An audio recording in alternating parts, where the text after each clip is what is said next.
Welcome to In Her Lane. I'm Monica. I'm Hannah. And we're here with Brittney Millsaps. Thanks for joining us all the way from Havasu today. Thanks for having me. I'm excited to get to talk to you since I don't know too much about your early life, but where did you grow up and where are you currently living right now? Born in California, but raised Havasu. So Lake Havasu is home, always has been home, and just small town, rode dirt bikes in the winter and was on the lake in the summer. So yeah. Best of both worlds. Yeah. I did not know you were born in California. I was. I've known you for so long and I had no idea. What part? Apple Valley. Oh, wow. No way. Yeah, my parents actually went to high school there and were high school sweethearts, had me there and then moved to Havasu because they always vacation to Havasu. So. How old were you when you moved to Havasu? I think I was like 6 or 7, but I don't even really remember California before because my mom, like we would stay on the island and I was there all the time. So like I just grew up. It's home. On the lake, yeah. And you rode dirt bikes? I did. My dad was like really into desert racing. My whole family was, and off-road cars. So I'd just like be on my 50 and then I don't even know what my next bike was, whatever it was, but I just cruise around in the desert. When was the last time you rode a motorcycle? Oh, gee. Actually, Davey and I rode together right after he like stopped riding. He went to get back on a bike and I hopped on and went some laps on a track. But that had to have been like 7 years ago. But no, I'm not an avid rider. You're an avid wakeboarder now or Oh yeah, I'll wake surf and jet ski. Like get me on a stand-up jet ski. And really? Oh yeah, that's like my favorite. Dane and I just went down the other day. Davey wasn't home and we wanted to ride. And I'm like, let's go cruise coast. So we just get on the jet. I'm actually better on a stand-up jet ski than Davey. He hates admitting that. He knows that I can totally beat him. I don't think I've ever tried. tried. It's that like Havasu and you're born and raised, well not born, but you're raised there. So like I wouldn't, I totally see that. I can do like a wave runner, but Yeah, I would like to try a stand-up. That might be fun. I would like to too. Oh, I had like a truck in high school with carpet in the back so I could slide my ski in and out after school to go ride. You are for when real. I think of like Havasu, I think of Brittney, and vice versa. Like it's and just, death. you're one Hot. and the same. Yeah, that too. I was just there last week. It is hot. I know. I text you and I'm like, did you survive the heat? Barely. What was Only because we were in the lake the whole time. Yeah. How was the water? Is it like? Oh, it's beautiful right now. Perfect. It's like just perfect to be in and like. Well, it's and still it depends refreshing. on where you go. Like if you go to the main lake, it is. It's like bath water, but like we would go up a little bit, like more river. It's called Disneyland, I guess. Oh yeah. And we would just chill there. It's cold, It but gets like cold. once you're in, you're in.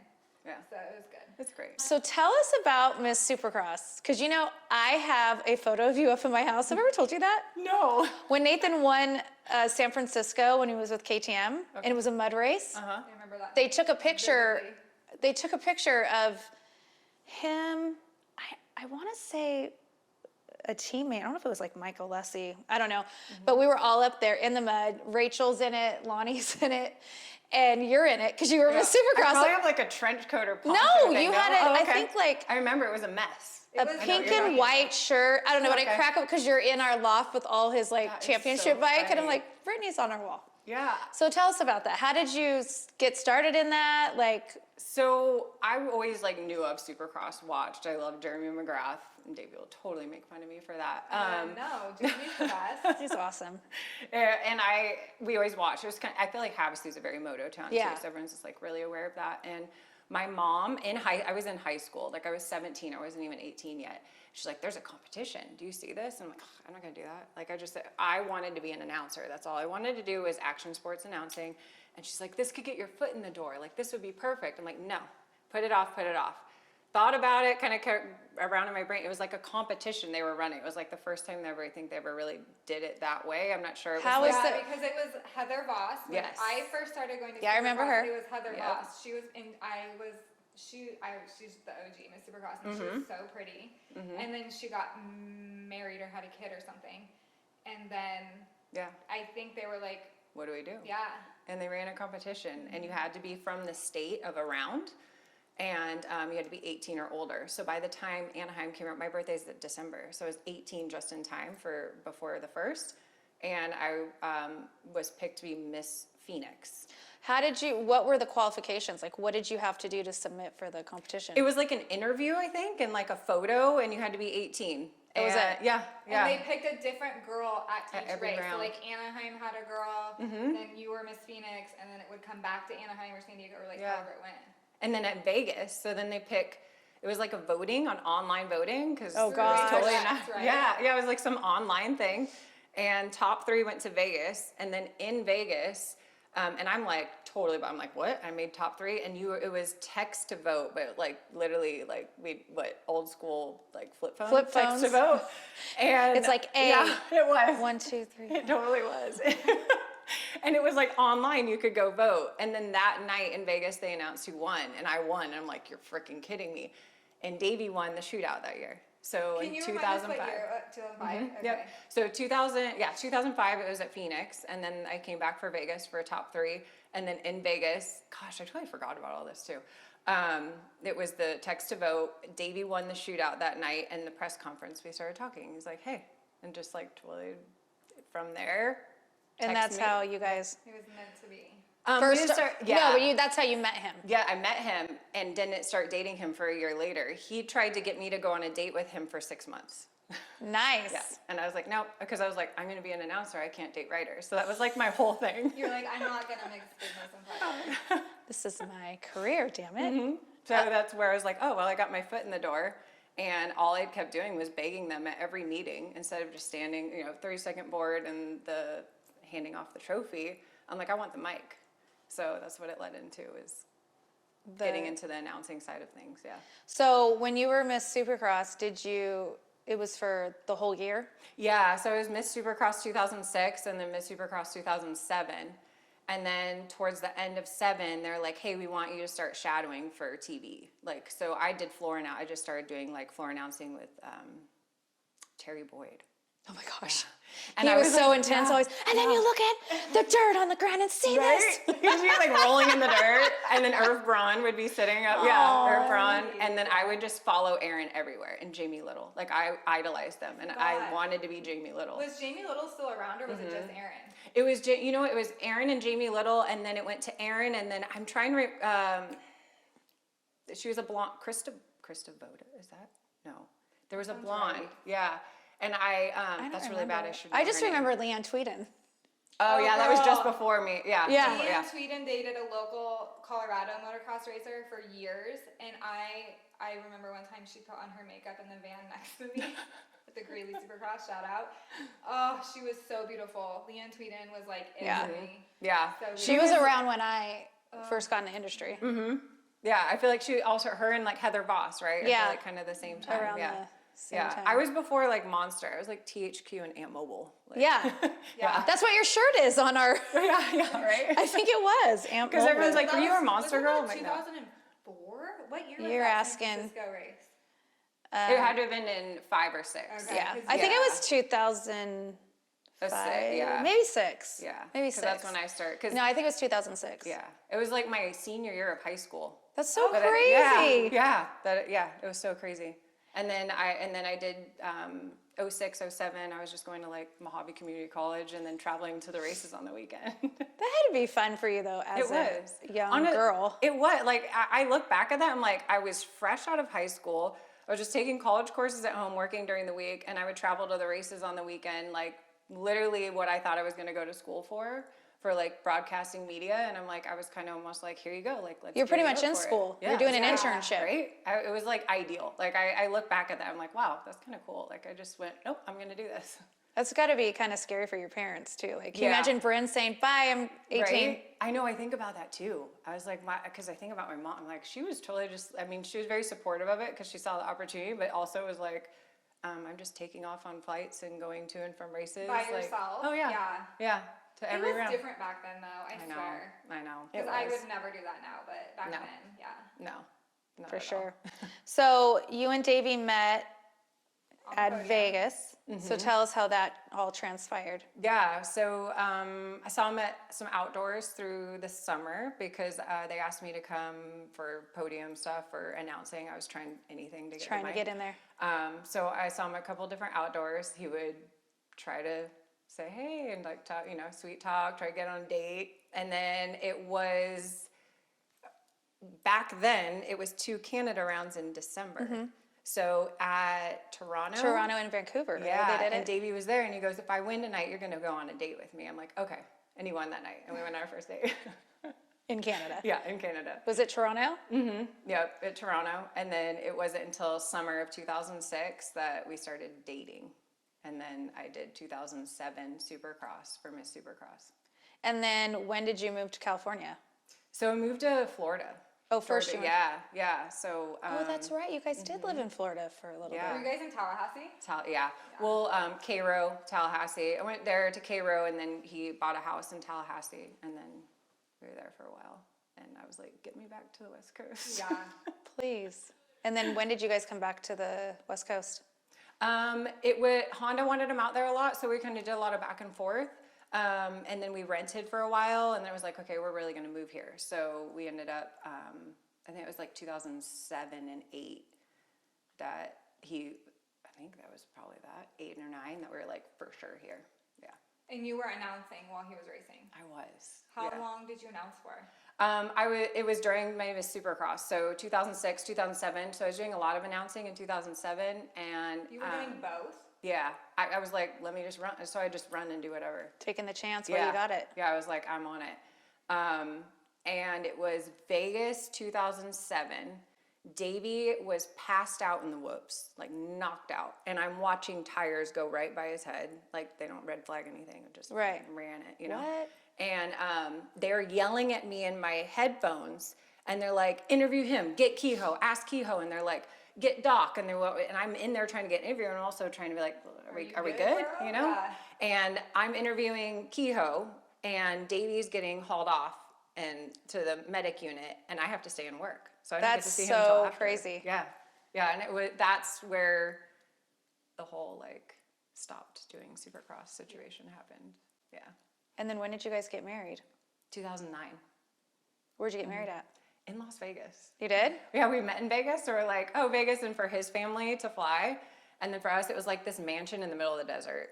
Oh, cool. That was 4 events. So it was just like a good Havasu, Southern California family and like Florida family meeting ground. And we got married in Vegas in 2009. Yeah.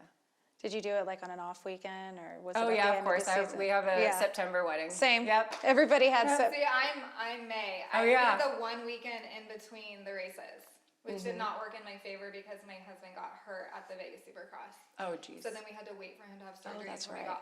until after we got Yeah. married. I feel like there was a bigger break almost, wasn't there, or no? Between was- Supercross and outdoors. So There you did was have like a little 2 like weeks, downtime right? there. It used to be 2 weeks. Yeah. So you had time, to Yeah. have a wedding and That's what I recover, thought right? anyways, but then he got hurt at Vegas, so. oh shoot.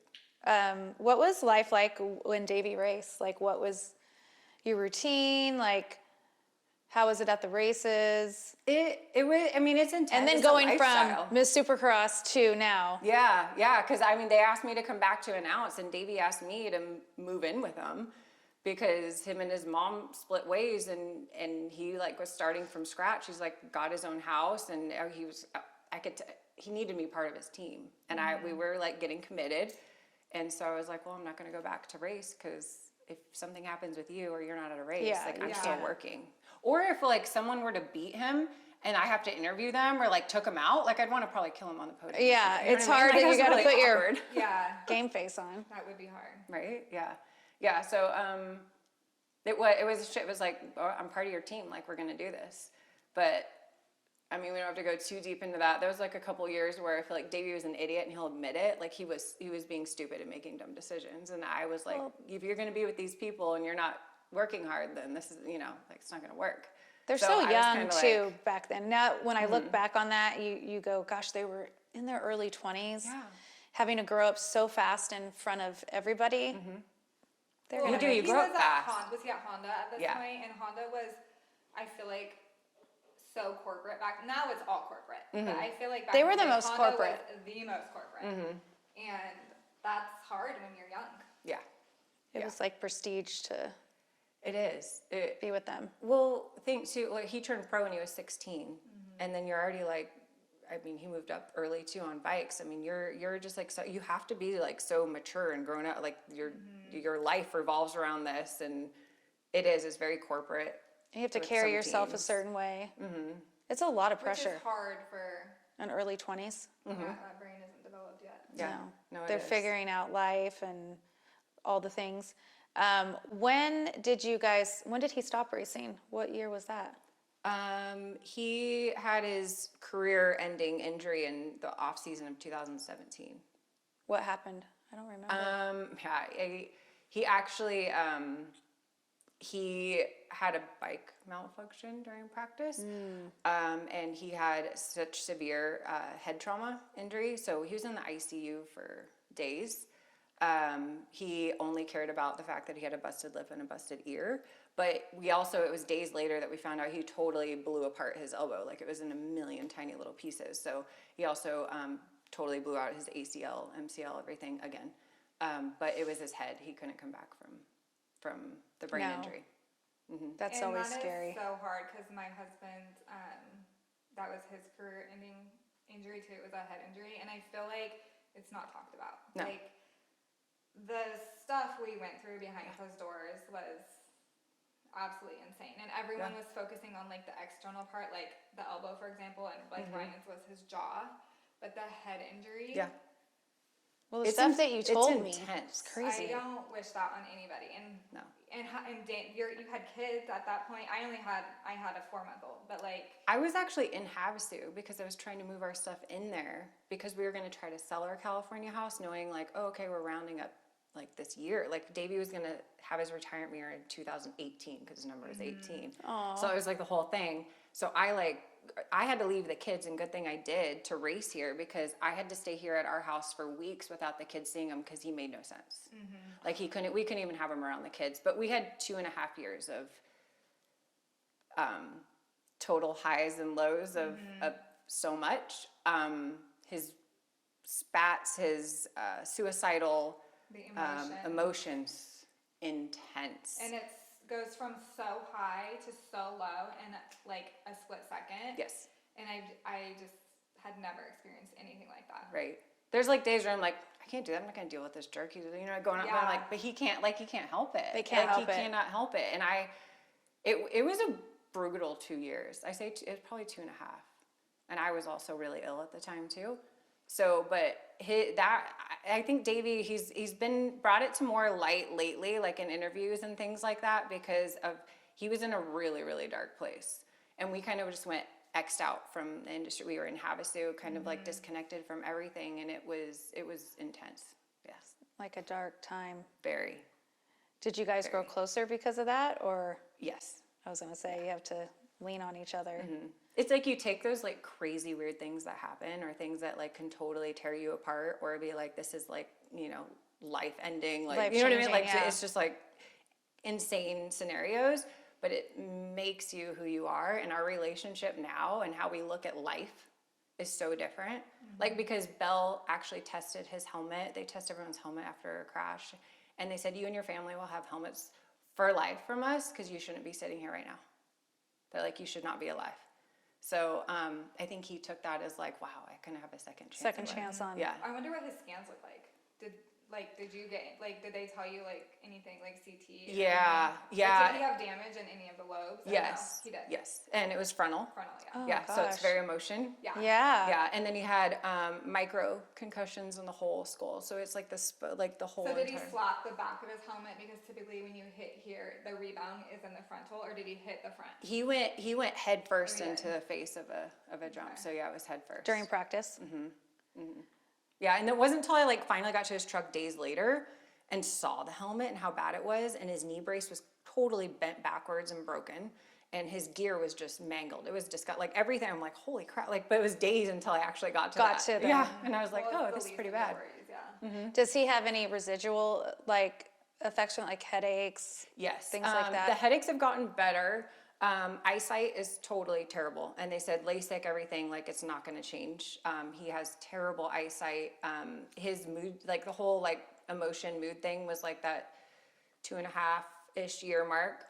But he did a lot of different brain therapies and like this shock therapy to the brain and microdosing and all that. And I swear that changed He's his been life. pretty vocal about the psilocybin and Yes. stuff like that, which I think is really great. And I think that the head injury portion of the sport, it just gets swept under the rug. Yeah. And I hate it. It's like, it is the most important part of your body. Like everything else you can physically see heal, the brain you cannot. No. And until you experience it, it is like nothing I've ever experienced before in my life. So I guess I didn't realize that you guys went through all of that. Yeah. I didn't either. Yeah. Well, like you said, you kind of went rogue. Yeah. Well, and we actually used to hang out until I'm assuming that happened. Yeah. We just went like, well, it was probably hard to be around people because they don't understand and he's not himself, and then you don't know. I also think too, with the whole like brain injury and everything, and going, that was supposed to be my retirement season. And that off season, I saw the Davey that I was like, holy crap. Like what he was doing and how he was getting ready. I'm like, he's going to go win this year. He's finally going to have that. Like when we went into 2013, like what he was doing and eating and sleeping and just like putting everything into it, he was totally doing that. So I think that's what was killing him so bad. He didn't want to watch a race. We didn't watch races. We didn't do anything. No, well, I think it's hard. Yeah. Yeah, like you don't want to go out that way. Yeah. I mean, you want to go out on your own terms, not on like that. And in that like say the team or they're just like, oh, peace out, on to the next. That's just how it works. It's like, oh, you're done. Yep.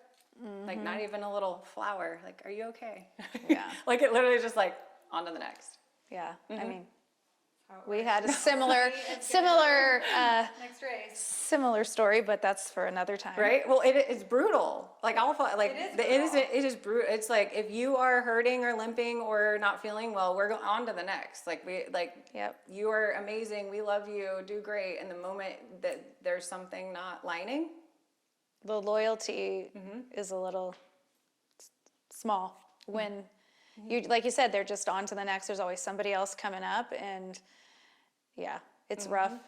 It's hard. You know, I remember being like angry at the industry. I didn't even want to go to a race. I was just like, oh, same. Yeah, it was, that transition was tough. There's a couple semis I can't walk past and not get really hot and start sweating. Like I literally have straight up anxiety, or if I saw a certain face, I have a hard time biting my tongue. Oh yeah. But there are semis I literally to this day, I will avoid. Take a different path in the pits. I do. Yeah. Is that bad? No, I mean. Davey's better about it. I'm like, no, I'm going to take him down for you. It's funny because Nathan's the same. I'm always like, he forgives pretty quick, and I'm like harder to forgive. I am too, but I'm like such like a loyal driven person that I don't let little stuff like that go. Yeah. And it was the same like when Ryan raced, like if somebody took him out, he'd like, whatever, like roll with the punches and be like, it's all good. And I'd be like, I want to fight him. Same. I'm like, we're like totally stick up. We're like gonna back them for whatever it is, right? Like we're like, they're just like, it's no big deal. Yeah. And I'm just like, what? No. I think it's because we are there every moment, and we're watching all the hard work behind the scenes, the emotions. It affects everybody. So then it's you. It affects you, and we're women. We feel our emotions. Yeah. Yes. We're protectors. Yeah. Right. So. I Mama totally bear. Agree. It is. It's all about like. It is. You're like, I'll take whatever it is. Like, Yeah, I feel you on that one. Well, I mean, now that we're going down this road, well, I'm kind of jumping around, but just talking about the industry. What happened with Kawasaki? That's like a top topic there. What was in the locker? We're going to talk about what was in the locker. That was a question, and people still ask that to this day, like what was in the locker. And I still can't walk by that semi without like getting hot and like sweating or getting anxiety because of what they did and how that all went down. So pretty much, I mean, Davey started off great with Cowie by winning Monster Cup right when he got on it, and then he went into that season, both of us with Epstein-Barr. And both of us just drained. He had wrist issues, and he explained that to them very well. But there's been quite a few riders that have gotten Epstein-Barr over and it's too intense. Like at first, I was confused, like wondering why I felt that way too. But I think we were both in this like, let's get fit and training and pushing ourselves, and it kicked our butts. And there was a vial that was in the locker, And it was there from the beginning of the year, and it wasn't until I think it was about April when someone found the vial that was up there invisible the whole entire time, never used, nothing illegal. It was like an anti-inflammatory prescribed to him to use a syringe to put onto a pad to put on his wrist because of his issues with his wrist. And it wasn't even used. So I think it was just we found this, like we could totally use this. And it went down the wrong way, and it was an instant cut, and then it went into, legal crap. But I think also too, it was just the whole rumor mill, what everyone assumed, and it kind of like put a bad name on him, and it truly wasn't anything. I think it was just their way out, and it was done totally wrong. It's crazy that it wasn't even used. Like it wasn't open. Right. And they just... Were they thinking because it was a vial, it was like an injectable? Right. Like something like that? Yeah, and it's like, it wasn't even to be like injected. It was literally the way Topical. topically put it on the skin for anti-inflammatory. And I also, like, because I can say what I want about it. I know Davey legally couldn't. So I just really think they needed the money for another rider they were trying to seal a deal with, and then that just ended up working out for them. And obviously Davey wasn't performing probably to what they were expected because of his wrist, and also with Epstein-Barr. So you feel like it was more of a out on Cowie's end? Yeah. Which is such a bummer because I think it could have been handled so differently. Yeah, and I think Davey would have like taken it like, okay, let's figure this out. Yeah. How do we part ways, right? In the right way, or not just call him in after riding at the test track and be like, done. And this was in the middle of the season. Yeah, I want to say it was April. It's pretty bad, I don't remember, but it was Supercross season, and he was struggling. He definitely wasn't like his top performance, and obviously it came from a high of Monster Cup and a great off season that it just... And what year was that? 2015. And when was his last race that he did? What year was that? 2017? 17. Yeah, that's right. Okay. Yep, 2017 off season is when he got hurt. So because he wanted to retire in 2018. Yeah. So 2018 was supposed to be the last year for number 18. It just didn't work out that way. I hate that happened that way. It's with social media and all that stuff, which it was not as big then. Yeah. Because I don't really remember hearing about it back then. Right? I feel like you will know and hear about anything and everything now, where it wasn't as like needed to be Under in the everyone. radar. Yeah, right? Yeah. It's just different. Well, thankfully. So let's keep on the topic of controversial. What about, it's no secret about Davey and his mom and their relationship. Can you give us any details into that, or like how that all? Yeah. So whatever you're comfortable with. Yeah, no, they don't really speak. That was a very split ways situation, kind of when I started to enter the picture. But I was there working, and then obviously we started dating. So I don't know if it was necessarily me or any girl that was coming into that picture that comes into that world, and it's like, a young guy, and this is what we're doing, and this is his career. This is, what I mean? Like as I'm coming in to throw a wrench in it. But I don't know if it was a rumor or someone, he said, she said, that I was saying something bad, and it just kind of like she gave him an ultimatum and was like, it's her or me, like it's her. Were you guys already married? Not yet. No, this is just, and Davey's like, no, I love her, I'm committed to her, like I choose her. And it was poof. And like, that was literally that's on her end. She just was like, on her I'm end. done. She's like, she's like, it's that or not. He's all, no, like get to know her, like accept, like there was and no. I think that happens really often in the sport, and I think motocross is a unique sport because your parents are everything. Yeah. Not only are they paying for it, which happens in all sports, Oh, right? yeah. Lots of other sports are expensive, although motocross is up here compared to most sports. But they have the financial commitment, but also your parent, back in our day, when the kids were like our era of racing, now it's a little different because they have like training facilities and all these things, but like your parent was your coach and everything, mechanic, everything. Whereas nowadays it's a different way of doing things, but when we were growing up, that's just how it was. So I think that cutting the umbilical cord was so difficult back in the day, from the parents being so involved to everything to when you get on a factory team, like just letting go, like, and then you add in a girlfriend. And let's be real, in most cases, a girl can be an asset. If, you know, everybody wants the same result for the rider. Like, you want Davey to win. His mom wanted Davey to win. Like, what should really happen is, like, everybody should work together As a for team. the purpose of that goal. Right. And the women behind the man can be such an asset. And obviously, you are an asset to Davey's program in life. Thank you. So I'm just bummed that it had to Right. work out that I way. feel like they always think the girls coming in to go after the money, and I'm Yeah. like, Right? it's not like they're making fucking NFL money or something. Exactly. Come on now. And how was the transition from the race life to no longer racing, which we know was not by his choice, it was by an injury.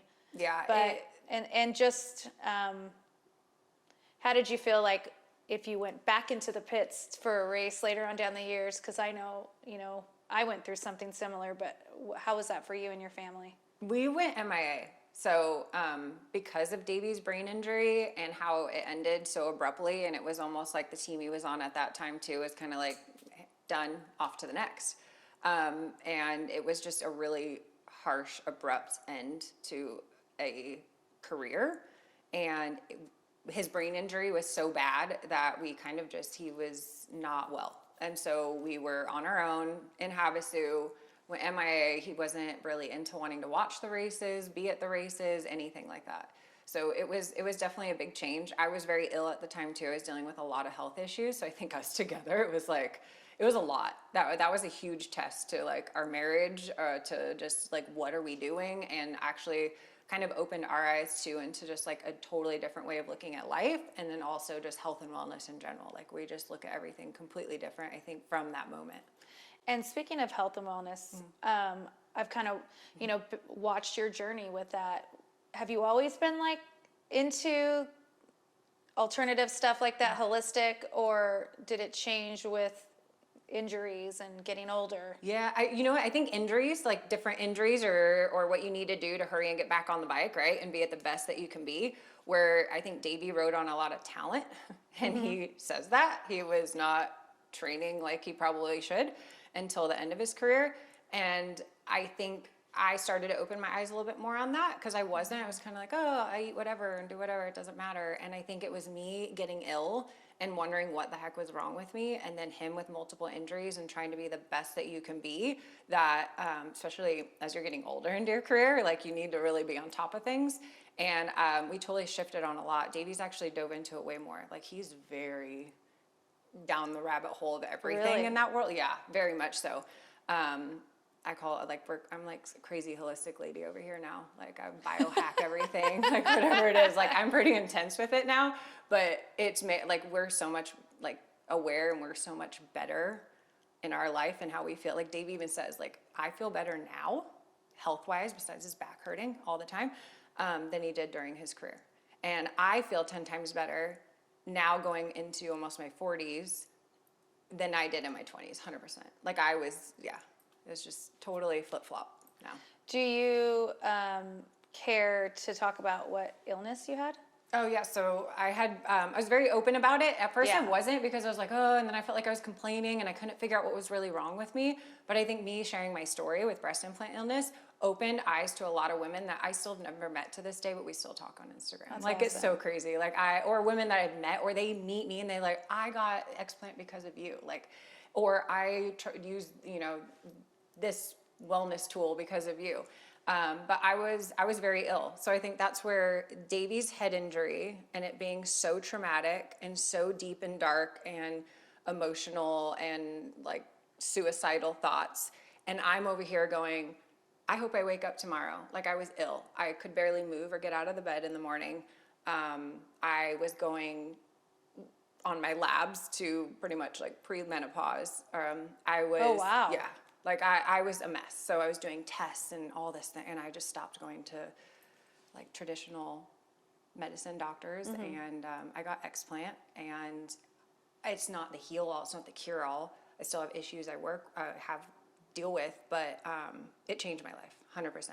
Like I got my life back because of explant and opening my eyes to. How long did it take you to feel a difference from after you had that surgery? I think the 1 year mark is key. Like 1 year mark, you're like, wow, holy crap. Obviously you look down for a while and you're like, oh, what's going on? So like Right. after a year, that kind of helps too. But the 2-year mark, I think 2 years, I'm like, I know it sounds like crazy long, but I mean, it goes by, but that 2-year mark, I was like, holy crap. I can feel like this. Like I forgot what it felt like to Like feel rejuvenated. good. Yeah, I really did. So, I think people would expect it to be like instantaneous too, like Right. Get your explant and be like, I'm better, but that's definitely not how it works. No. You have to open up all those detox pathways and really get a good detox in. Oh yeah, and I was on like strict detox protocol. Like I was ridding of a lot of very interesting things. I did wake up with no bags under my eyes. I was getting these puffy bags, and I woke up with clearer skin, and my inflammation instantly started going down in my body. Like those were That's instants. amazing. But it took. I mean, it's a long haul. It's a long road, and also just like being aware of what you truly put in your body and just your everyday life. So. I'm not good at that. I'm trying to get better the older I I get. feel like I'm like a pretty happy medium. Yeah. I mean, I like a good cleaning situation. But okay, so Davey had quite a few injuries. Did you pull any of the health and wellness into when Davey had injuries? Yeah, I feel like the more and more injuries, and especially the brain injury, is where we really dove deeper into just like gut to brain health, right? Because the brain, so we opened our eyes to a lot of more of a holistic approach to things and a very different outlook on our everyday life.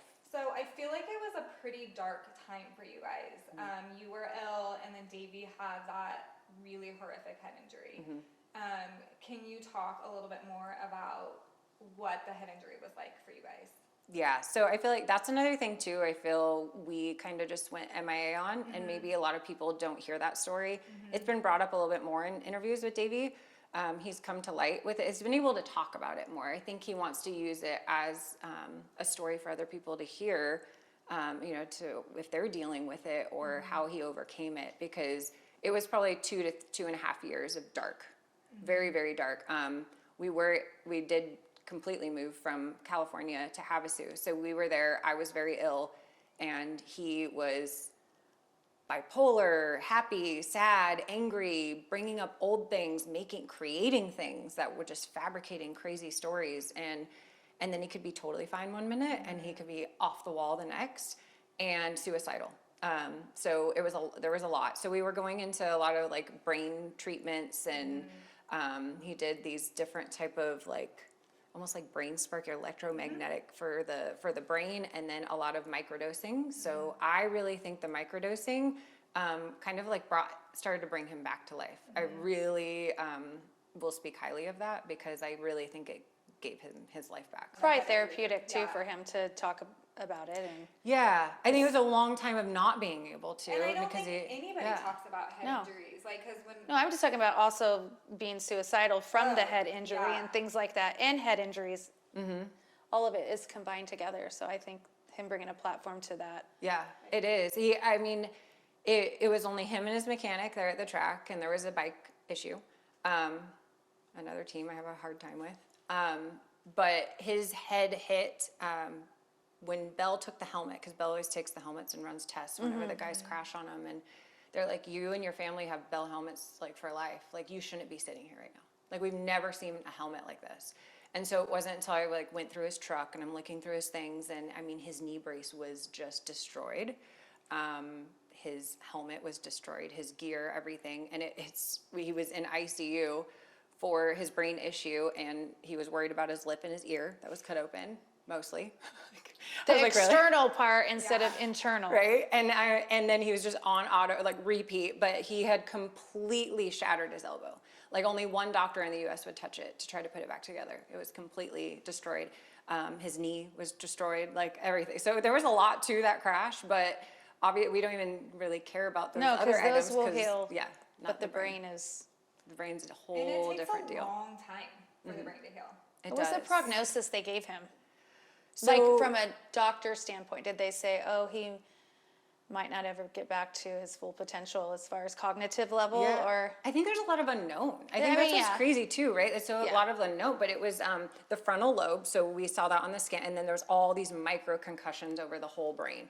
And he doesn't remember this, but he doesn't remember 2 months as well. So Oh my he gosh, lost Ryan lost 2 months. 6 weeks of memory. Really? As So, well. but they knew everyone, right? Like knew you. Ryan like would or also no? call people incessantly. Like Yes. he would, the emotions would be super high to super low. Like I'm talking like crying. I'm sure you've experienced something similar. And then he would call people. I got to call so and so. I would just be like, I'm so sorry. Just pick up the phone and talk to him. You know, but. Oh my God, I have like goosebumps thinking about it. It's so true. Like literally, very sporadic. And then they don't even know what they're doing too. And it's emotions, like, and the emotions from the crash or going, so scary. So what happened again? And I'm like, oh shoot, like I got to tell. And he's just, I think couldn't process the fact that like that happened and I can't get on a bike. And he doesn't remember that I had to make all these appointments because he insisted we keep going to different brain specialists. To tell him he was okay? To tell him that he couldn't ride a bike anymore. Like it literally, because no one would couldn't say, process it. No, because no one would sign that to say, yeah, you're good to go to ride a dirt bike again. It was like, no, that's like, they're literally telling you, don't get back on a bike. So I did that too, like just trying to process that and like accept that, especially when I feel like he was going probably into the best season I've ever seen him go into. He wanted to end in a bang. Like he wanted to end and he was that pre-2013 Davey, like 100%. Also, too, is the mindset of, shoot, I wasn't training like I probably should. Right. You know, like, I'm totally going to give props to him, like, talented on a freaking dirt bike without really having to, like, I know that sounds bad. No, but there is people who are, you know, lucky that they're blessed with the talent and don't have to work as hard, you know, and the other aspect. Yeah. And then I think it was like going, shoot, what if I worked harder, like, in all those years, right? Like, shoot, like, missed opportunities. So I think he was like, this is what I'm going to do. Which is funny because I think that's what he puts into the guys, into like Julian. He goes, don't do what I did. Like, don't. He's got like a redo. Yeah, yeah. Yeah, that is so true. He really does because he reminds them, and it's kind of that Milsaps mindset side of things. He goes, my mindset wasn't right. And I want your mindset right because I am now looking back at my career and the things like, what if I did this? Well, you brought up with him, you know, coaching and training other riders. Who is he training right now? So Julian Beaumer is like his, you know, main guy. They live, eat, sleep, breathe everything together. Dumb and Dumber. Yeah, I love it. Julian is like, he's absolutely amazing. He has Ryder D and Benny Bloss. And Ryder is just such a good kid. Benny's been around forever. He used to stay at our house all the time. Grant Harling and Jeremy Fapani. And I love the Fapani family. Yes, like sweet. All the families, the you know, wives, girlfriends, they're great. I think it's wonderful. And I feel like too, when they are on this side of the career, like it means more to them than their own. That's at least what I've heard Nathan say. Like when they succeed or win a race, it's like a proud parent. Like, you know, it's like they get more pumped for it, I guess, in a weird way. I think that they've never been on the other side of it. So there was a race when Ryan Dungey was going to win the championship, but like Eli Tomac, he was at Vegas and he like held the race up. And like, I don't think Ryan had ever been nervous watching a race before. And at the end, he was just like, wow, that was like an emotional dump. And I'm like, yeah, welcome to my life. For the last so many years. Because at the end of the day, you're like, I was so drained from the day. And like, they look at you like, you weren't out there. I'm like, no, it's draining. Your vitals and going up and down in your heart rate, blood pressure, it's exhausting. It is. You know what it is, too, is they've been there and they know what it's like to have that trophy in their hand at the end of the night. They know what it takes to get to there. So when they're there helping these younger guys get there, like they know, they just have that feeling. They get to be the piece to the puzzle that they need. It is. And they want it for their guys just as bad. Like I know Nathan does. And I honestly though, I think that's what's cool, and I think that's what's been cool watching you guys as a family, because I feel like you guys kind of just like left the industry not on your terms, on a horrible injury, and then watching you guys come back to love motocross again, it's been really fun to watch. Like for me to like see you guys come back and just be so excited again about the sport that took so much out of you guys. Right, because I feel like we kind of left too with like this like bitter taste in our mouth, like, and the way that team let things go when Davey was done. I don't think it was right. It was just on to the next. Oh, he's injured, he's hurt, but not realizing how deep that like brain injury went and how dedicated he was to make 2018 what it should have been, you know? So I have kind of that bad blood. It's hard like, not to. Yeah, I do. I even to this day, there's not even the same faces at some of those semis, but I have a hard time walking past those semis without being like flustered or just like anxiety or just like instant sweat. A little like, in your stomach. It is. And I think now being able to come back and then like I never had nervous stomach until Julian was is racing now since Davey raced. And I'm like, darn it. So awesome. Like I was like, thanks, dude. Like now I literally get nervous on race day for him because I'm so excited. Well, it sounds like it's fun again. Yeah, it is. You're invested again, which is fun. It is. And the kid, like Dane's obsessed. He's been obsessed since he was little. Like he did track walk and signed autographs and he was there every moment that he could. So I kind of felt bad too for him. Like it was almost just like a cut for him and that's what he knew. Yeah. Bryn was still little. She loves it. She knows it. But for him, like it was a little bit different. And now we're all back and go to the races, like the West Coast ones that we can, and we enjoy it. That's kind of like our family too. Like with our son going to him now and Tatum's all into it. And I don't know, you find that love again and You do. it's been so many years and I don't know, it takes a while though. There's a lot of healing that has to happen before you can open your heart again to. Because it's your life. And it's like, You're like, what do we do you now? Knew. Yeah, it is. And it didn't end on your terms. I think that's the hardest part. is That was it hard didn't for end on us your too. terms. Yeah. I think that the way to go out and just to know, like, I think he wanted back on that bike so bad to be like, I'm in shape, I can do this, I know, but it's to like your head, your brain, you can't go and risk that again. So Were you nervous when he got back on a bike? Because I'm sure he rode after that. I think he's only gotten on a bike like 3 times. Oh, really? I know, it's so crazy. He didn't want to. Once he knew he couldn't race, I feel like He's like, what's the point? Yeah, and he was like, why do I need a dirt bike? Like, I think we have like a bike that doesn't even turn on, like a race bike, that's sitting in there. Yeah, that's it. And when people are like, you don't even own a bike that works, he's like, no, I have a 110. Like, you know what I mean? Like to go cruise around with the kids. But he's only been on a bike a couple times. When he did, I think, unless this has changed by now, because he has really bad vision from his injury, the depth perception and like being able to judge jumps it freaked him out. And I think that also like to have that while you're riding, like Well, I think maybe he just that's a doesn't good want thing. to. You know, like, Yeah. Meant to be. yeah. Yeah. So no, not much. Nathan doesn't have a bike. No. Yeah. We Our don't son. have a bike here, but my husband rides multiple times a week. Yeah. But, Really? yeah, but for work. Yeah. Right, But yeah. I mean, But if he didn't do that, I don't. Right. There probably wouldn't be. Yeah. Isn't that weird? well, it's It like, is weird. I think too, like when you're involved in the industry still, they're at the track all the time. That's the last thing they want to do.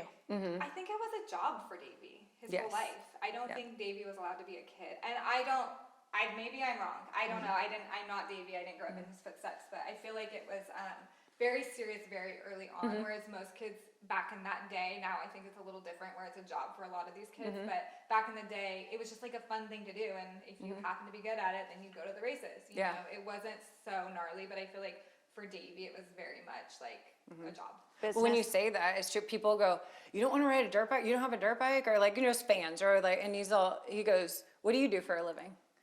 And they'll tell him, he goes, "Do you want to do that the rest of your life, just for Right. fun?" Yeah. And but That's I'm a like, good way to Davey, put geez. it. But it is. I mean, I get it. That's such a Davey answer. Yeah, it really is. It really is. And I'm like, wow, that guy just really wanted to talk to you. And he's not doing it to be mean. That's just truly who he is. But it is, like, I know it's a hobby, like, and he says, I am blessed to do something. Like, he was totally blessed to ride a dirt bike, right? To do Right. something that everyone wants to do. He goes, it was my job. He's like, I'm not going to go do that for fun just because right now. Right. Just, That's a good way. Instead, he's just drilling other guys on what to do. Don't do this, do this. Right? So is there anything that you would like to see changed in the sport? I know, With the it's like future a of- loaded question. It is. And honestly, I think the biggest thing for me, and I always felt this way, was how intense your life is. Even in off season, during Yeah. the season, it's live, eat, sleep, breathe training. and not being hurt or recovering from an injury as fast as you can to get back on a bike. And Because you're worried about your contract Your for the job. next year, right? Yeah, there's no downtime. Like Yeah. you need to be like ready to go at every moment. I think that like most people think like, oh, they're on like a moving vehicle, so like it can't be that hard. But these guys that are racing for this extended amount of period of time, and their heart rates are so high, they are in such good cardiovascular shape. They have injury risk not only on the weekend during like their main event, but during the week while they're practicing too. It's insane. Yeah, it's not just at their event. No, it's not. Like during the We're week. not taking it easy during the week. It is. I just, they don't, to me, all these guys don't get the credit where I think it's due. And then you get other sports, and I will totally, kind of bashing other sports, like you get ball and stick sports. And these athletes, and there's tons of teams with lots of guys, and what they're making to be a professional athlete versus these guys lining up at the end of a night, and what they do all year long is just, I don't know, they don't get that credit and I think a paycheck that they deserve being And a then professional. add in all the travel Yeah. and the time difference, Friday through Sunday. Yeah. And mechanics not just the riders, the mechanics who stay an extra day Yeah. to prepare the bike for the next week. And I feel like the pay differential between the top guys and then, you know, it's a small amount. Like It is. Or Someone- even yeah. people that do other things in the industry, you know, Totally. like, Yeah. I mean, if you were a manager of a top team in the NFL, we make a million. yeah, It is. It's not just the riders. It's everyone. Everybody. That, like, I mean, and they work long days during the week, all week. they're away from their families Yes. every weekend. So yeah, I'd like to see the sport grow more to be able to compensate everybody fairly, Yeah. because I think the sport is growing so much, and we hope that it continues to grow. But yeah, I definitely, Yeah. These for guys, what these guys do, it's they're amazing. They're superhuman athletes. Like Warriors. I feel like they're a top tier mental, physical shape. Like it's intense because it's the judgment and it's the, like, there's a lot of So much. technical side to it and being able to, like, the endurance. And I think they're absolutely amazing. Like I do too. Major Hardest props. sport in the world. It is. I will argue that. No, With anyone, because there's people that try to compare, and I'm like, no. You can't sorry. compare. no, there's nothing to compare it to. So before you go, we want to talk about your design business. I've followed you on your journey, and I think you have an amazing eye. So tell us how you got into that and what that's all about. Yeah, it's always been like a passion of mine. Actually, before kids and when Davey was racing, I did home organizing for PGA Tour wives, like in Bear Creek. And they'd be like, help me remodel my bathroom. And I would just do that here and there. And then obviously racing and kids, everything, just, that's full time. But yeah, once Davey and I were better after his, career end and everything, and I was feeling better health-wise, I'm like, you know what, I'm just going to take this on. I'm really into this. We just remodeled our house, and I learned a whole lot from that. And I ended up asking a contractor, I want to know why we grade the dirt we do. I want to understand how we make plans and when we go vertical and It's the like elevation. architecture It stuff. is. It's amazing. And I'm so intrigued with it. And so I get to design homes in Havasu where I grew up, and I love it there, and bring more of a modern forward side that the whole town is now caught up on. And not the vacation summer It rentals was very, there. like, retirement, so it was very set back in time, like a good 10 years, and now with the growth and everything, it's caught up, it's gone forward, but now I get to design homes. So it's kind of like you're like an architect. Like you want to know the very basics all the way up. Yeah, with my design work, it's not just, let's go pick out pretty tile. Like, I'm helping with elevations and floor plans and everything to the landscape and the pool. Because I feel like it all just needs to go together. But I want to understand it and know why we can do things or not do things with design and pieces. So just very lucky to be, like, in my little bubble place that I love, because I love Havasu and don't really, want to venture far. But I get to design very, like, modern desert builds. And Davey even said, for years, I backed him and was, his biggest support in what he wanted to do. And he's just, like, so happy for me with what I'm doing. And he's like, I'm there to support it. So We love that Davey is totally supporting you in your new venture. It's awesome. yeah, it's been great. And honestly, I think the lows and those deep, dark times in our relationship and the highs and lows of racing and everything that comes along with it, it's like got us to where we are now. It's such a good place. Like it really, like we're just like, we just want to keep moving forward, and like we look at life as so differently because his could have ended so quickly. I know. So I think it's not to take anything for granted, and the lows shape you for your successes in the future. So, and because you guys have been a good team throughout his whole journey, it's carried on to your family life and your work life, and now he sees things differently, and he's going to be a good supporter for the future generation. So I think that's really cool. And I'm glad you guys are going to the races, so hopefully we'll run into you if I see you there. Since you're so far away, we should just do a girls trip to Havasu. Do a Havasu trip. Yeah, since we're alone on the weekends. Stand-up jet ski while we're there. Yes. All right, well, thank you so much for coming all the way out here from Havasu. I know you're here for something else, but you stopped by, and we really appreciate it. No, thank you. Thanks for having me on and kind of listening to my bit of the story. Yeah. I think it's great. I love it. I love what you guys are doing. I think it's needed. Thank you. We appreciate the support. Thanks for listening, guys.